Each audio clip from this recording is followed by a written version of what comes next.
You were not left without rituals. They were replaced. Not with meaning. Not with integration.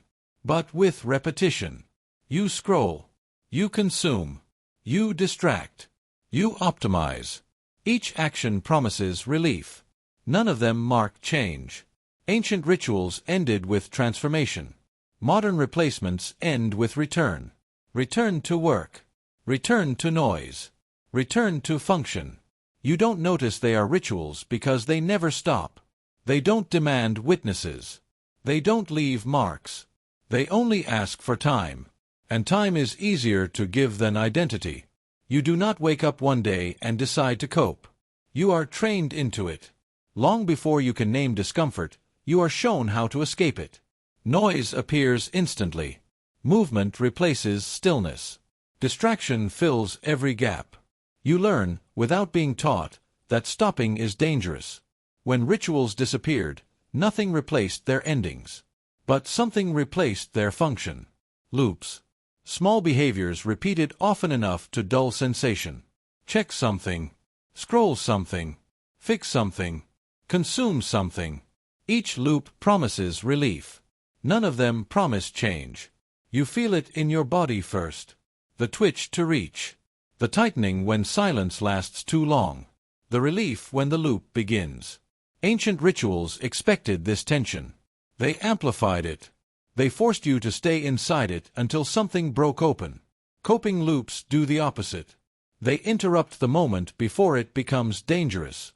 You begin to understand the difference. Rituals were passages. They moved you from one state to another. Loops are circuits. They bring you back to where you started. You end every loop intact. Unchanged. The systems around you reward this. If you cope quietly, nothing stops. If you manage internally, no one is burdened. Your ability to continue is mistaken for resilience. You are praised for functioning, not for transforming. Ancient societies feared endless functioning. They believed a person who never changed after intense experience was unstable. Modern systems call that person reliable. You feel the trap tightening. Each loop steals a little pressure. But it also steals momentum. There is never enough tension left to force a passage. You notice something unsettling. The loops increase when life becomes more intense. More stimulation. More productivity. More distraction. Exactly when transformation is needed most. Ancient rituals were dangerous because they ended something. An identity. A role. A version of you. Coping loops are safe because they never end anything. You begin to see why they spread so easily.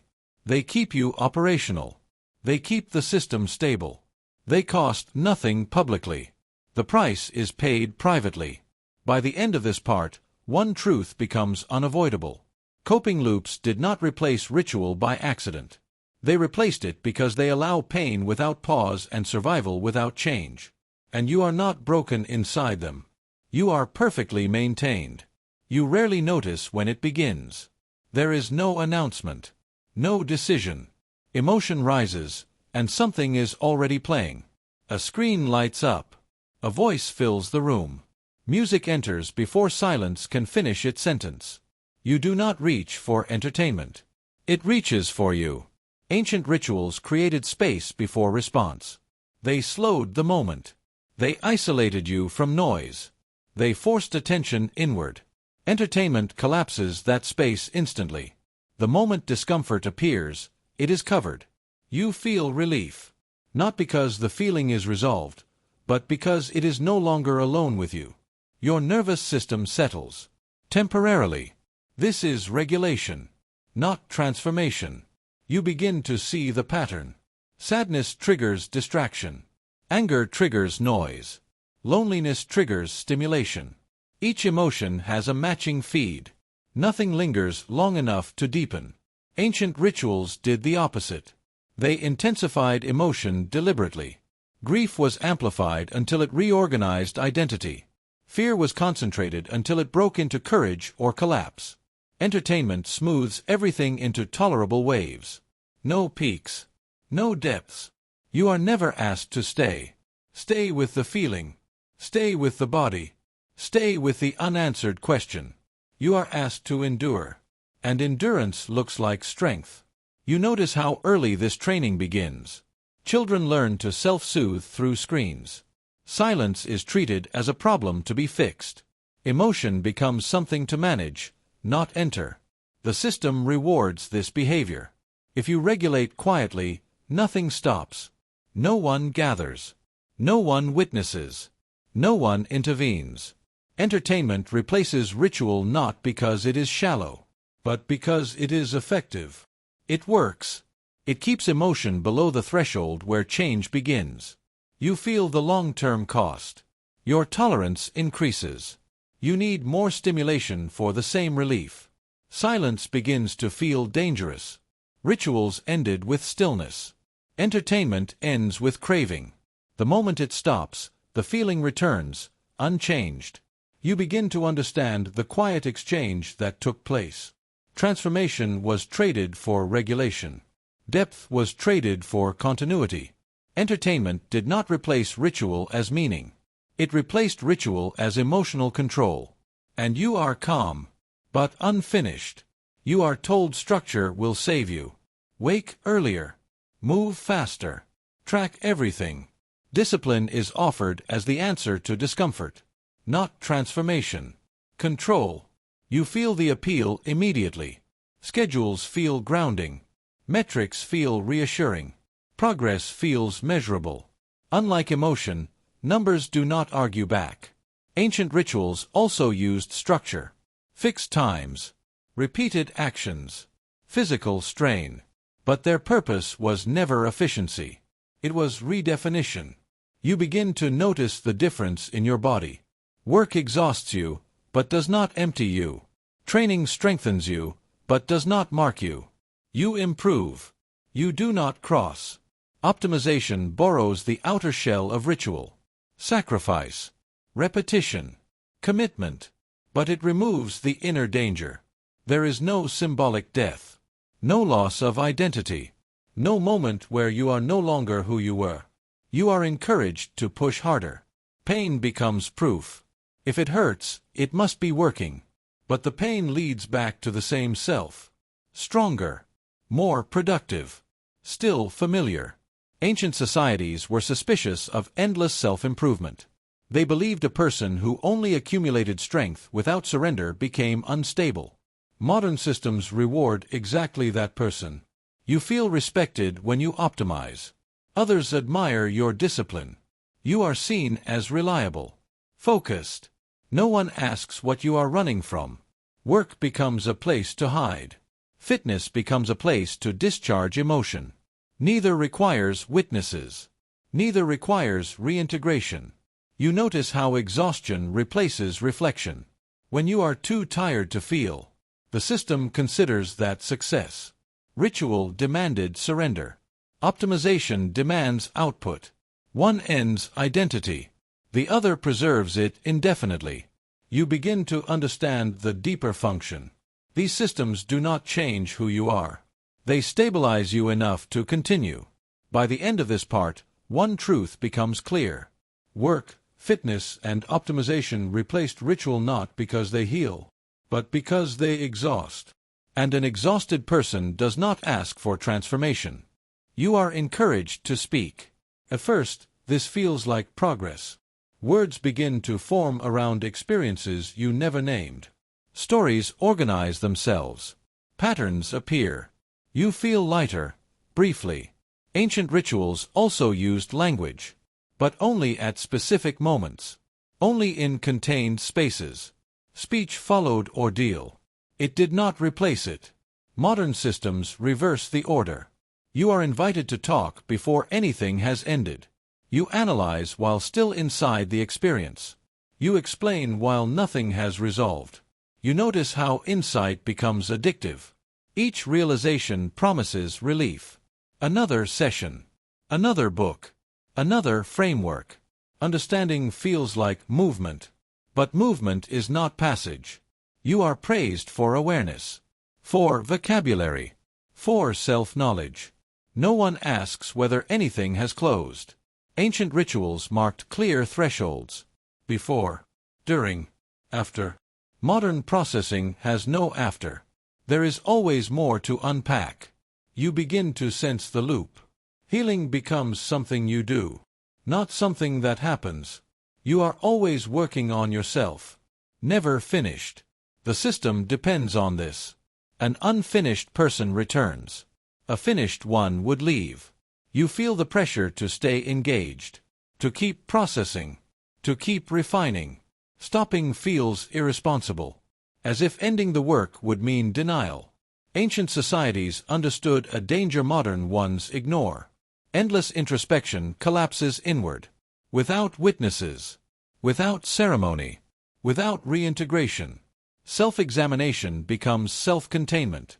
You begin to notice how identity forms around healing. You are not someone who healed. You are someone who is healing. Forever. Ritual demanded risk.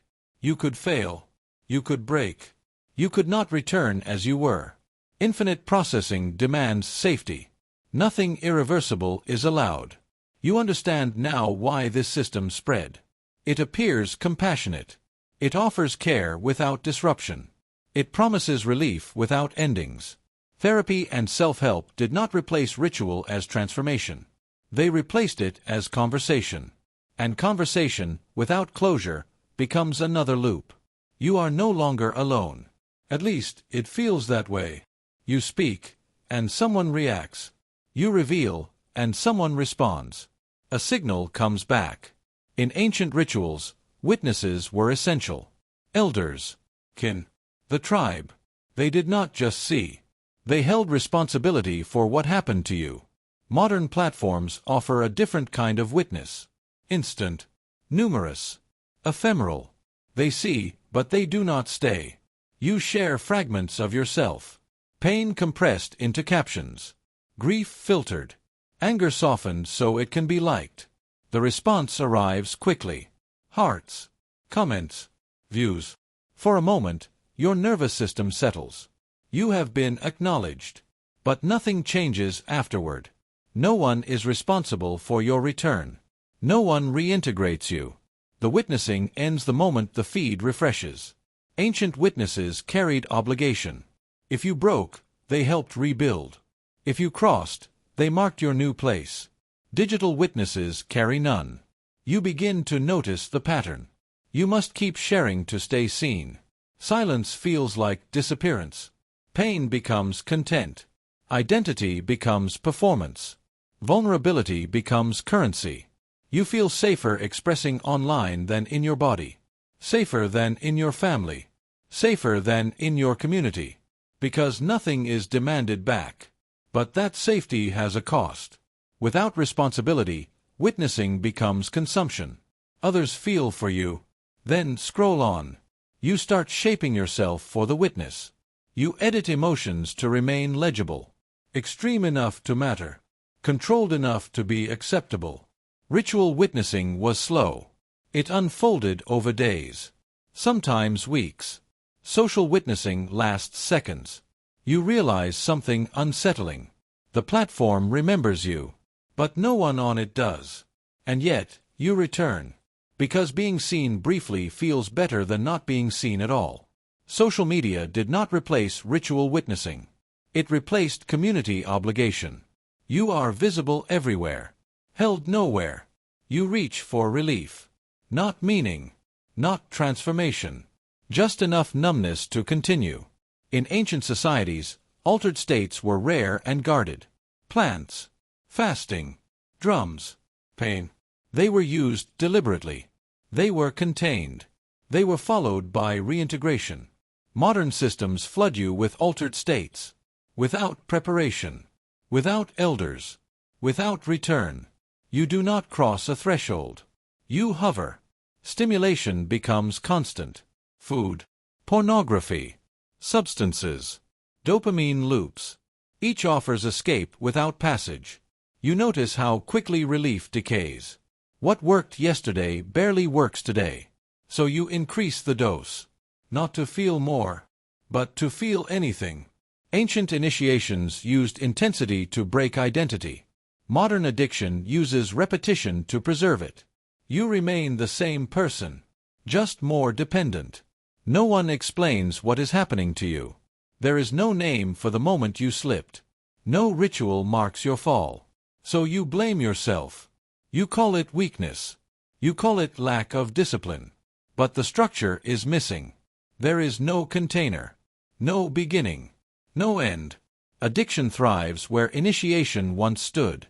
Because initiation answered the question, "Who are you now?" Addiction never asks. You are not welcomed back. You are not cast out. You are simply unmanaged. Ritual demanded witnesses at the edge. Addiction isolates you at the center. You begin to see the pattern across society. Entire populations chasing relief. None crossing. Addiction is not excess pleasure.